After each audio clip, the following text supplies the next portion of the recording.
Let's see how this roll and see what we'll do with the others.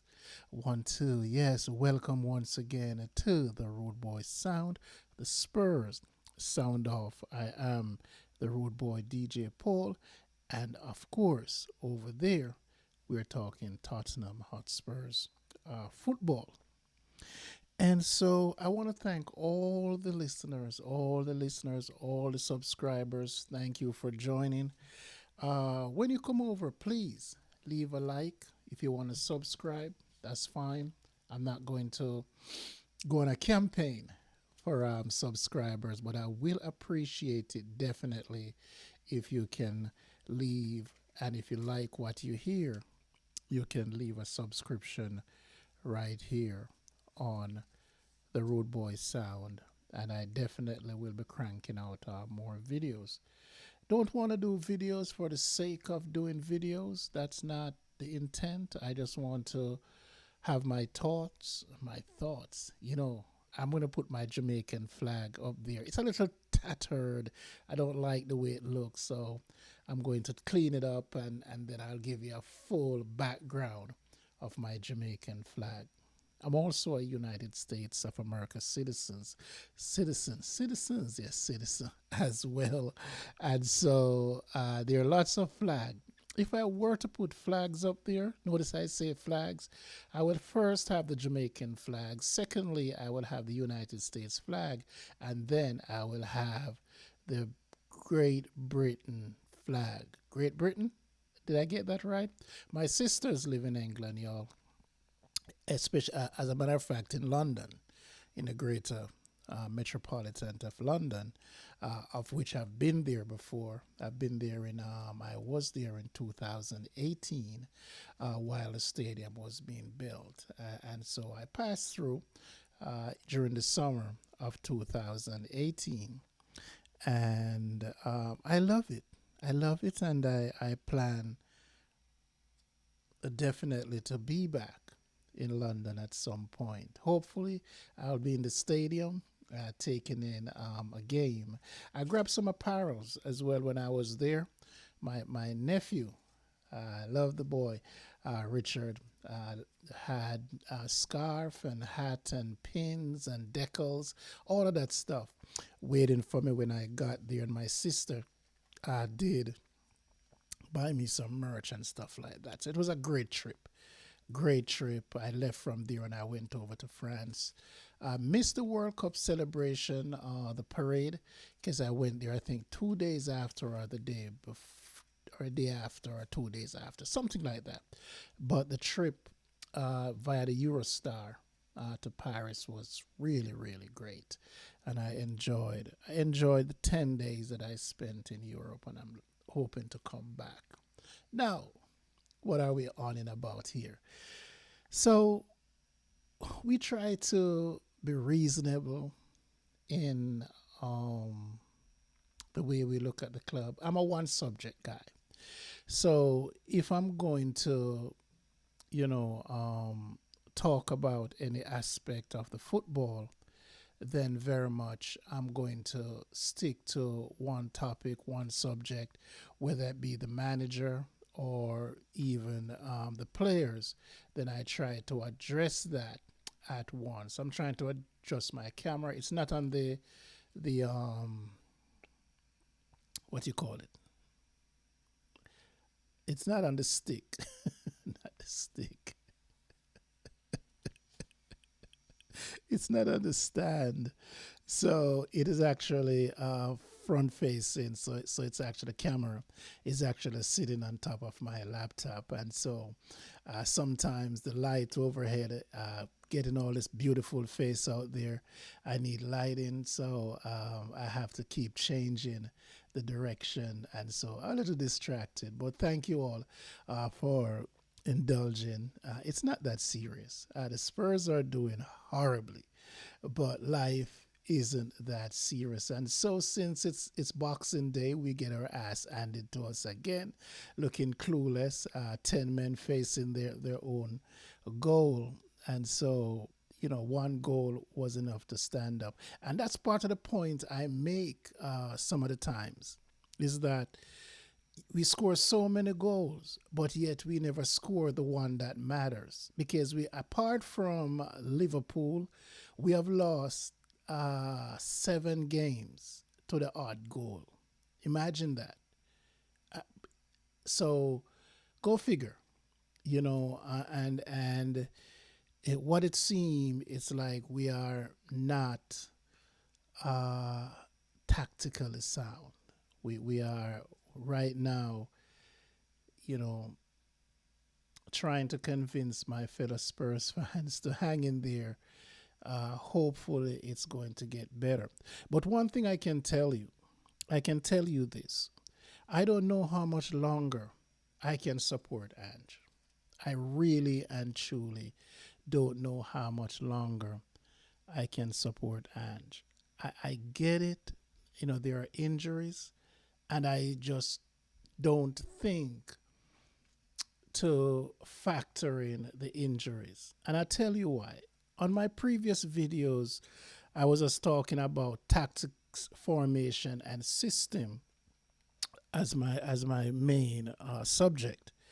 And the reason why I try to take those factors out, like for example, I know what Levy brings to the club or not, okay, and I can go at Levy on another video. Remember, I'm a one subject guy or one topic, and I can look at the players. That's another total different thing to look at. I can look at the scouting, and I can also look at the manager. And we keep shifting from one excuse to another. First, it was the players not having the system down, which I don't think it's so. Um, the the players are not clinical enough, which I don't think it's so. You don't score 39 goals and lead in the league in goals if you're not clinical enough. You're missing some chances. Obviously, we have 10 games, 11 games wherein we couldn't make a difference with all the goals, the odd goals that we either have to drop points, in case we drop points against Leicester, drop points against Fulham, and those were 1-1 draws. We couldn't find the second goal. And you look at Brighton, which we throw away, and you keep going, you keep going, keep going. But what is important in all of those games, right, is that there's an expectation that you are going to win through your offensive output. That's the aim of um, football, is to score the odd goal, and it means that if you're scoring the odd goal, you're going to win. That there's no debates in that. But what we find is that we are not set up to determine where to go find that odd goal or to find that even goal when you're down one. And remember, we probably have a plus 17 in winning 7 games. So what's missing here? And before we try to resolve that, which we won't resolve that here. Not going to talk about that. I did enough.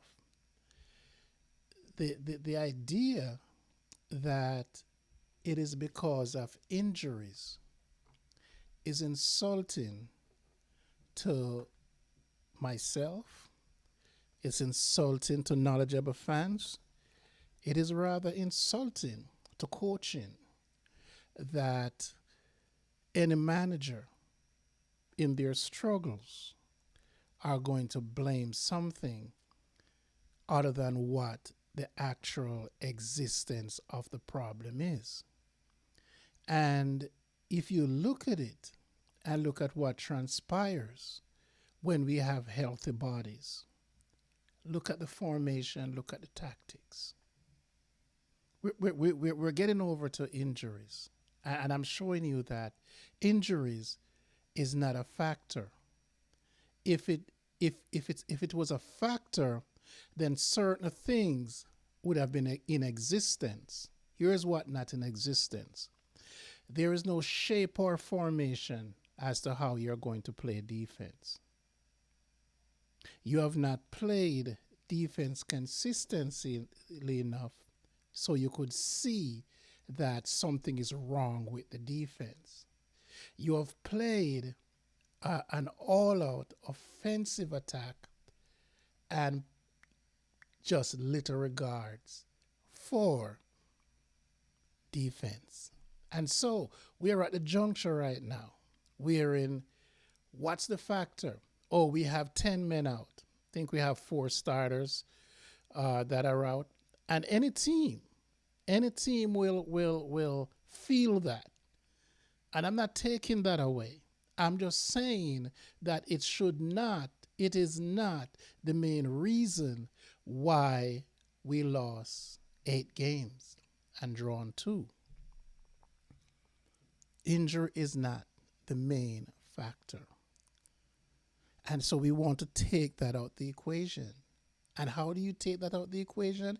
You point to all the other deficits. Look at our formation.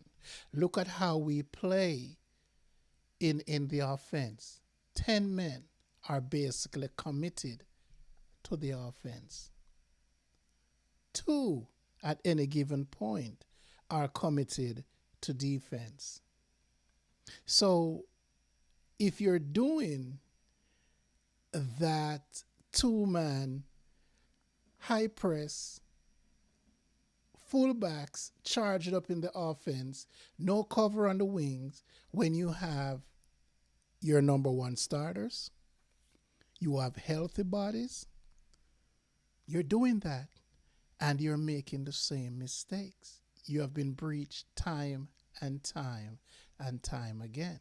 We lost 3 games since the injuries set in versus the 5 that we lost. And that loss, or those losses, are habitual things that we were doing long before the injuries start to set in. We never come back in a shape, in a formation. We don't have that tactical setup to say this is how we are going to attack and this is how we are going to defend. Yes? We look at Liverpool on the weekend, and Szoboszlai is a central midfielder. And what did Arne Slot did? He put Szoboszlai between Salah and Alexander-Arnold because he knows what's going to happen, that our fullbacks are coming down.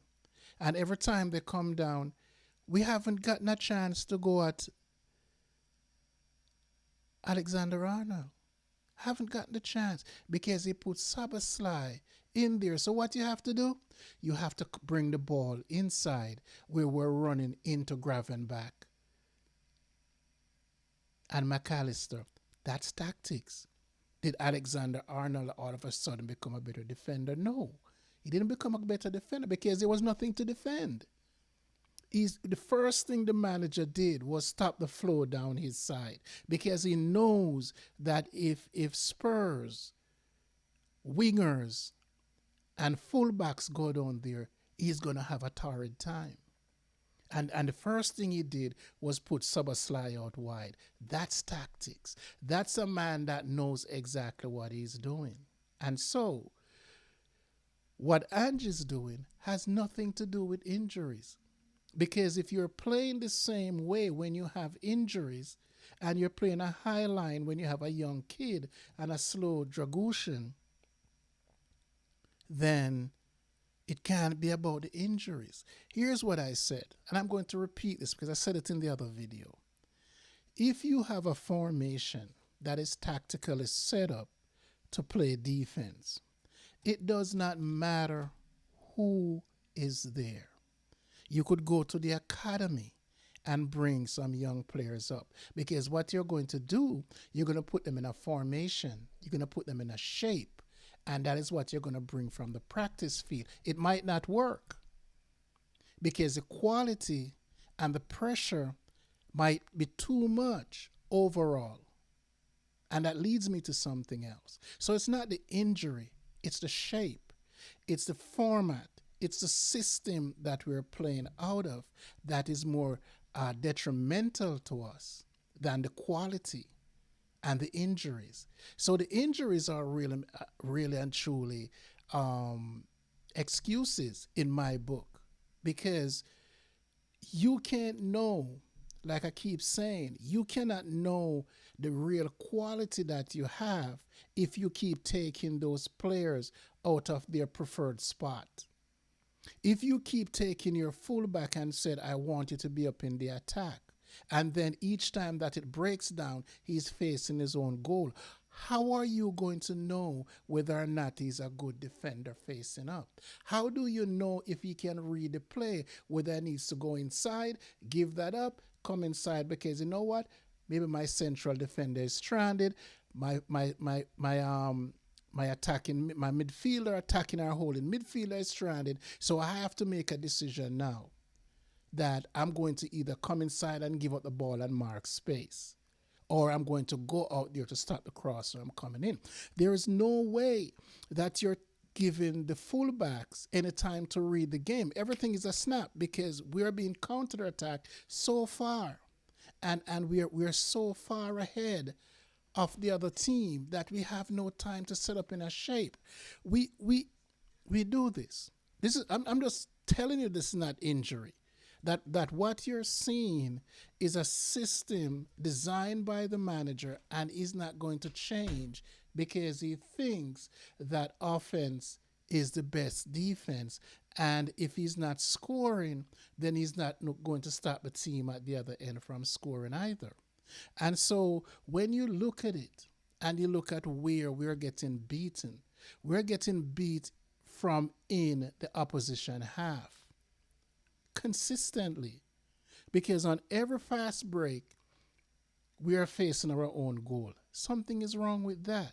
If you're playing right, if you're playing attacking football and you want to attack with five. Attack with five, bring the midfielders up, hold the fullbacks, and so you have coverage and you have a shape. And all you're going to do, especially when the ball goes outside, you don't go on a full press, because your most important thing at this time is to keep your defensive shape. So you give token presses. So the ball, you press the goalkeeper, he passes it out wide. Nobody's going anywhere. So now you have your winger, you have your striker, and you have your other winger, and you have your number 10 just giving token press. Behind you, you have your other, you have your fullback, you have your holding midfielder, and your center back now getting into their shape to play defense. But if you lose the ball and the first thing is to charge up on the goalkeeper and you're still high, there is, your wing backs are still up there. Your wing backs are not supposed to be pressing.